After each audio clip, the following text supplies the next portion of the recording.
The lights shine brightest on the orange of OSU on day one of the Big 12 football media days, but 3 other teams did meet with the media.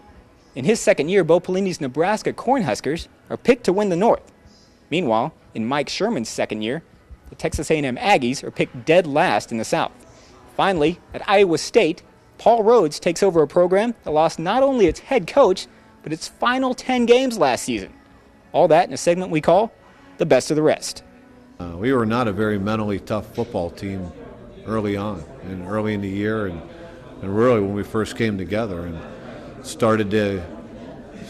that started to come. But it's all those things happen as you start developing and building your culture and solidifying the culture about how you go about things and what your program's going to be all about.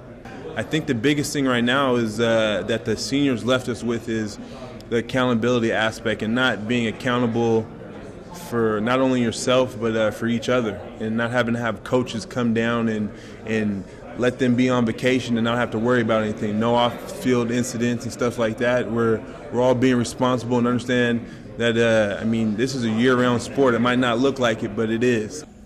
So I think we're a more competitive football team today internally than we were a year ago at this time.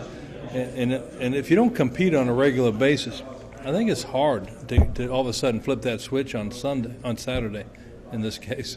And so I think we've made strides that way, And I didn't feel that way last year. There's some positions where we just didn't have anybody behind somebody, and I think it's human nature sometimes.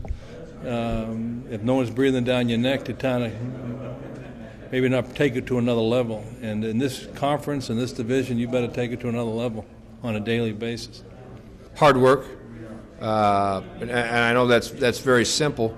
But when you start working hard and you get focused on goals and objectives, you start forgetting about some of those other things. And then if you're not working hard and remaining focused, then you bring those other things up to remind them what the consequences are going to be if you don't. There's so much work to be done in our program, and the immediate work when you take over is installing offensive and defensive schemes and the like. So you got to stay focused and work hard if you're going to move forward and advance. On day 2, Bob Stoops and his big boys will come to town, along with Missouri, Kansas, and Baylor. Reporting from the Big 12 football media days in Irving, Texas, Damon Fontenot, News OK Sports.